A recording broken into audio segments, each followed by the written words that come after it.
किसी भी नदी में, सरोवर में, कुंड में, बावड़ी में, तालाब में, आप तीर्थ में जाकर जब स्नान करते हैं तो स्नान करने के बाद एक काम का नियम बना लो कि अपने हाथ की अंजलि में जल लेकर अपने पूर्वजों को देना है। प्यासे रहते हैं। पहला पीपल, दूसरा बट वृक्ष, तीसरा बेलपत्र का वृक्ष। ये पितरों के तुल्य है। अगर आपको रात्रि में नींद नहीं आ रही है, ऐसा लगता है कि रात्रि को 1 घंटा 1.5 घंटा सोने के बाद कुछ गलत गलत विचार आने लगते हैं, नींद सुबह 3 बजे तक 4 बजे तक नहीं आती, 4 बजे के बाद फिर नींद आती है, तो एक प्रैक्टिकल जरूर कर कर देखना। एक प्रैक्टिकल करने में क्या जाता है, प्रयास करने में क्या कुछ जाता है क्या? प्रैक्टिकल कर कर देखना कि कहीं सीओर वाला महाराज झूठ तो नहीं बोल रहा, तो प्रैक्टिकल करने में कुछ नहीं जाए। 1 लोटा पानी लो, उसमें थोड़ा सा कच्चा दूध डाल लीजिए, श्राद्ध पक्ष चल रहा है, बेलपत्री का पेड़ या पीपल का पेड़ या बट का पेड़, इन पेड़ के नीचे ले जाकर उस दूध को दोपहर में सुबह 10 बजे से लेकर 12 बजे के बीच में ले जाकर चढ़ा दीजिए। रात्रि को फिर ना आपको प्यास लगेगी, ना भूख लगेगी, नींद एक बार लगी तो सुबह ही खुलेगी। प्रैक्टिकल करने में क्या जाता है? पानी डालने में तुम्हारा कुछ जाएगा? अरे बोलो तो सरी, हमें 10 रुपया का दूध जरूर उसमें, और तुम इतनी चतुर हो, इतना सारा दूध थोड़ी डालोगी, तुम 2 चम्मच डालोगे। कहाँ तुम इतना डालने वाली हो? है? कि रात्रि को जब आप सोने के बाद में 1-1.5 घंटे बाद अगर आपकी नींद खुल जाए, 1 घंटा 1.5 घंटा आप सो लिए, उसके बाद जो नींद खुली तो 1-1.5 घंटे तक अगर आपको नींद नहीं आ रही है, रात्रि को सोने के बाद में 1 घंटे बाद जब उठे तो आपको प्यास लग गई, भूख लगने लगी, प्यास लगने लगी कि मेरे को पानी पीना पड़ेगा, घबराहट हो रही, पानी पीना पड़ेगा। 1-1.5 घंटे सोने के बाद अचानक नींद खुले और आपको प्यास लगे, समझ लेना आपके पितर भूखे हैं और प्यास है। बहुत चतुर चतुर लोग हो रहे संसार में हो। भले पूजन पाठ नहीं करे, पर कहीं का एकदम मिलने आ जाए ना, क्या अम्मा जी है क्या पाठ कर रही है, फिर वो भी बैठ गई तुरंत, अभी तो सोई थी,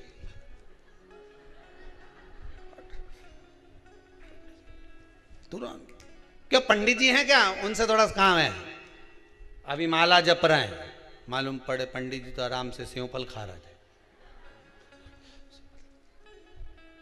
अब प्लेट सोफा के नीचे घुसे तुरंत।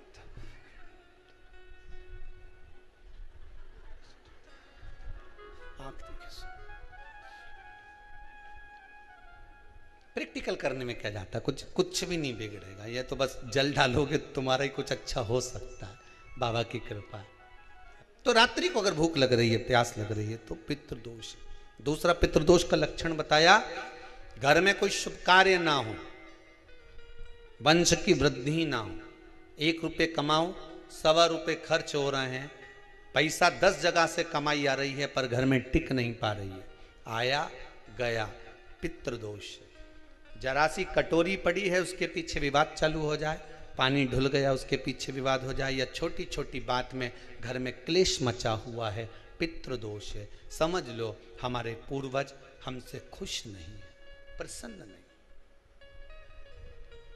कोई कहता है गुरुजी श्राद्ध बड़े बेटे को करना चाहिए कि छोटे को करना चाहिए?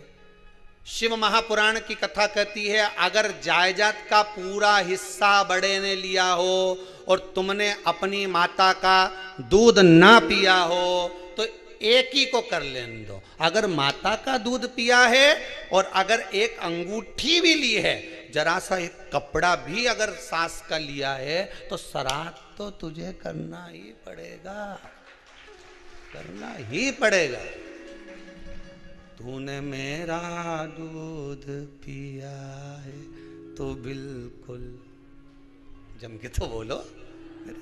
अगर तुमने उनका कुछ खाया है तो अब एक काम और हो सकता है, गुरुजी वो श्राद्ध अगर हम नहीं करें और बड़े भैया करें और हम उन्हीं के यहाँ चले जाएं तो चले जा, मना कौन कर रहा है? पूड़ी का तेल तू ले जा,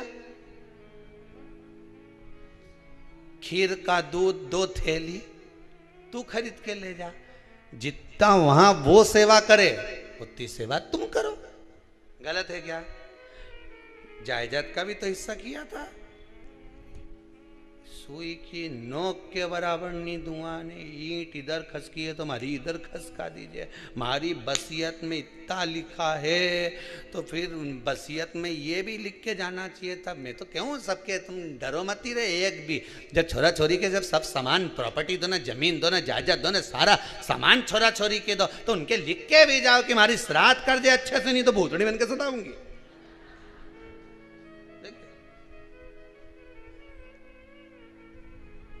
श्राद्ध करो। कितना दिया तुमको? बोलो, ईमानदारी से बोलना, कितना दिया? ढेरों। और एक बात बहुत अच्छे से कहूंगा, आप लोगों के जीवन में उतरे।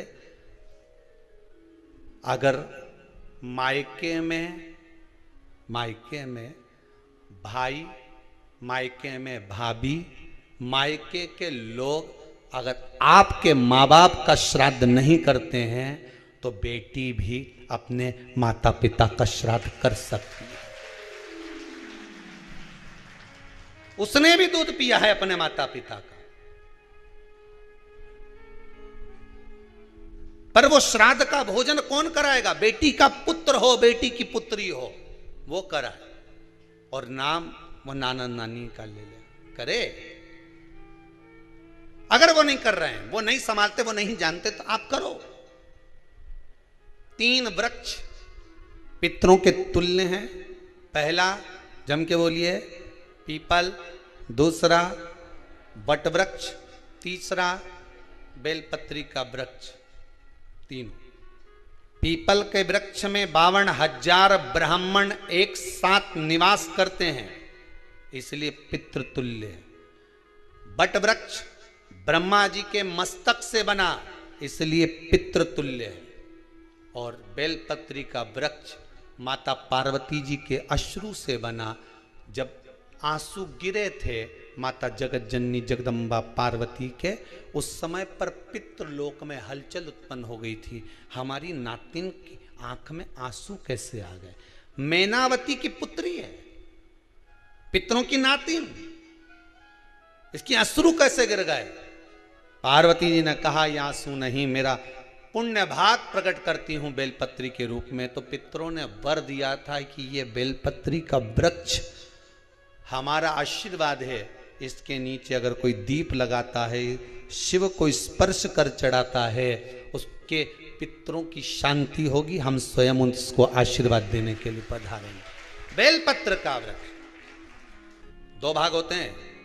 जब एक रोटी गाय के मुख में दी जाती है, गाय के मुख में जब हम रोटी देते हैं, एक रोटी जब देते हैं, या तो गाय के मुख में 16 श्राद्ध में जब रोटी देते हैं तो रोटी को बीच में से तोड़कर, रोटी का जो भाग होता है उसको, मतलब ऊपर से फुलका का परत नहीं निकालना है। रोटी जो सीधी सीधी है ना, जैसे ये रोटी है तो इसको बीच में से तोड़ लिया, 2 भाग विभाजित कर लिया, नीचे वाले भाग में भी थोड़ा सा गुड़ शक्कर रख लिया, ऊपर वाले भाग में भी गुड़ शक्कर रख लिया, एक के ऊपर एक रोटी को रख लिया, वो गाय को दी। तो अपन श्राद्ध पक्ष में 2 पूड़ी का प्रमाण है कि गाय को 2 रोटी दी जाती है, कुत्ता को 2 रोटी दी जाती है। 2 पूड़ी रख के देते हो, नहीं देते? आप लोग तो देते होगे, 2 पूड़ी के ऊपर पूड़ी रखकर, थोड़ा सा मीठा रखकर, नमकीन रखकर, कुत्ते को भी देते, 2 पूड़ी तोड़कर कागा को भी देते। 2 पूड़ी का प्रमाण कहां से आया? 2 भाग रोटी के टुकड़े का प्रमाण कहां से आया? श्राद्ध पक्ष में ही ऐसा क्यों किया जाता है? बाकी के समय पर तो कोई ऐसा 2 पूड़ी का प्रमाण ही नहीं, पर श्राद्ध पक्ष में ये क्यों कहा जाता है कि पूड़ी के ऊपर पूड़ी रख दे, उसमें मीठा रख दे, खीर शक्कर रख दे, गाय को दिया, कुत्ते को दिया, कागा को दिया, ऐसे क्यों कहा जाता है? उसका कारण क्या होता है? उसका केवल एक कारण है, जो नारी ने भोजन का निर्माण करा है, जो घर की बहू भोजन बनाई है, जो घर की बेटी ने भोजन बनाया है, घर की माता ने भोजन बनाया है। महाराज, पिता पुरुष एक कुल को तारता है, बेटी 2 कुल को तारती है। जब श्राद्ध पक्ष में 2 भाग रोटी के कर कर गाय को देती है तो 1 भाग तो उसके ससुराल वालों को मिलता है, मायके को भी मिले, ससुराल को भी। जब गया जी का पिंड होता है तो नाना नानी सबका स्मरण कराया जाता है। 2 भाग।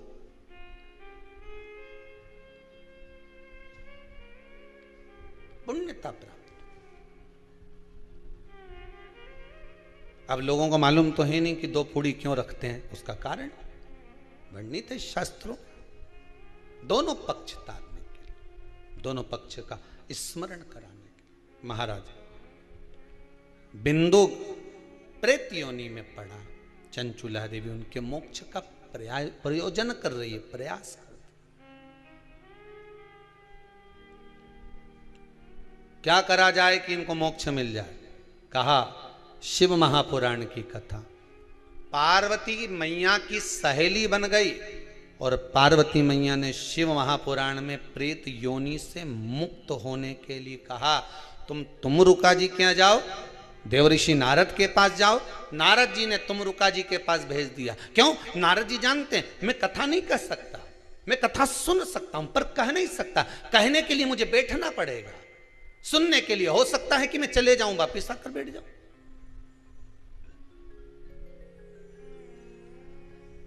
तुमरुका जी से कहा कथा कह दोगे? हाँ, कहने में क्या दिक्कत है? मेरे पति को प्रेत योनि से मुक्त करना है। तुमरुका जी बोलते हैं केवल तुम्हारा पति प्रेत योनि से मुक्त नहीं होगा। तुमरुका जी ने शिव महापुराण में कहा, सुनो चंचुला देवी, केवल एक व्यक्ति शिव पुराण से नहीं तरता, इस बिंदुक जैसे ना जाने कितने प्रेत इस वायुमंडल में घूम रहे होंगे, ना जाने कितने पितर, ना जाने कितने आहूत, ना जाने कितने वासुक इस वायुमंडल में घूम रहे होंगे। तुम्हारा पति तुमको दिखा नहीं, तुम्हारा बिंदुक तुम्हें कभी नजर आया नहीं, फिर कारण क्या था? बस मन में शांति नहीं है। घर में सारा सुख है पर हृदय में शांति नहीं, समझ लो पितृदोष है। क्या करा जाए? फिर क्या करोगे? महाराज हृदय शांति, हृदय शांति। केवल एक अकेला बिंदुक शिव महापुराण की कथा सुनकर नहीं तरेगा।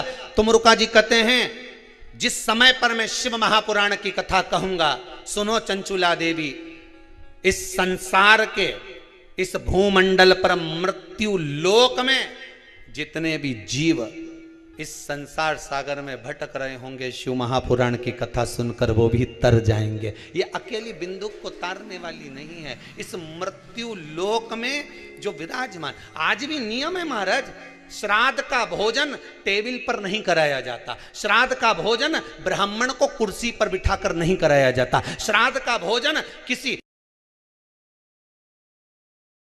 जाता। श्राद्ध का भोजन आज भी प्रमाण है कि ब्राह्मण के लिए भूमि पर आसन लगना चाहिए और जमीन पर बैठकर कराना चाहिए। तब क्यों? क्योंकि इस भूमि पर बैठकर जब भोजन कराएंगे, इसी भूमि से ना जाने कितने पितर गए, कितने तर्पण हुए, कितनी तिलांजलि हुई, इसी भूमि से, इस रज से, इस कण से ना जाने कितने जीव चल गए। अब लकड़ी पर या टेबल पर या कुर्सी पर बैठकर ब्राह्मण को भोजन कराने का प्रमाण नहीं है। अब आपका फैशन ज्यादा हो गया तो बात दूसरी है। पंडित जी ऊपर बैठ के खा लोगे क्या? पंडित जी तो बोल देंगे अच्छा है खिला दो।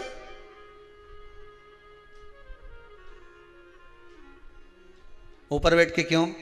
वो झुकने में थोड़ी सी कमर लचक जाए, क्योंकि खीर परसेगी तो झुकना पड़ेगा। अब ब्राह्मण अगर भोजन करने आसन पर बैठेगा, तुम अगर थोड़ा झुककर परसोगी, ब्राह्मण के सम्मुख में आप थोड़ा सा भोजन कराते समय झुकोगी। जरा विचार करिए, यशोदा मैया के घर में संतान नहीं थी। यशोदा जी श्रावण के महीने में श्रावणी करने आए हुए ब्राह्मण को मात्र खीर परोसने के लिए गई थी। 52 साल की उम्र थी, संतान का सुख नहीं दिख रहा था, खीर परोसने के लिए गई। उतनी देर में ब्राह्मणों ने देखा इनके घर में संतान नहीं है, पुत्र भव कह दिया। और यशोदा जी के पति श्री नंदलाल नंदराय जी कह रहे हैं कि बाबा मैं 60 का या 55 की, बाल हो गए धोले और तुम कह रहे हो पुत्र होगा, कहां से होगा? ब्राह्मण कहते हैं ब्राह्मण जब भोजन करता है, भोजन करते समय जब वर देता है, वो वर गलत नहीं हो सकता, कहीं से भी आएगा, पर छोरा तो आएगा। और आया, कहीं से भी आया, पर पुत्र आया, क्योंकि आशीर्वाद दिया था। श्राद्ध पक्ष का भोजन टेबल पर नहीं, कुर्सी पर नहीं, श्राद्ध पक्ष का भोजन ब्राह्मण को आसन लगाकर जमीन पर कराना चाहिए, भूमि पर।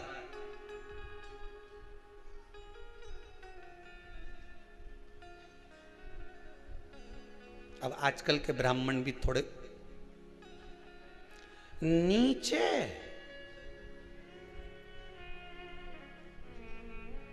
अगर हम टेबल पे ही जिम लें तो जी, अब क्या बोले भी तो क्या बोले, तुम ही बताओ।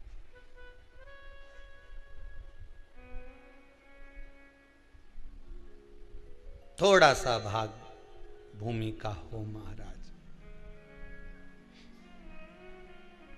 तर्पण तिलांजलि सब भूमि पर।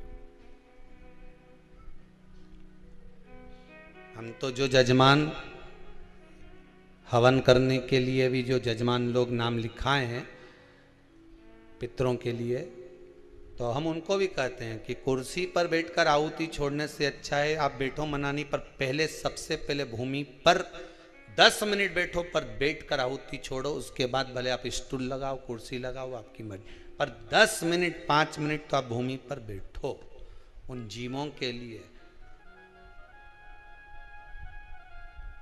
उन जीवों के।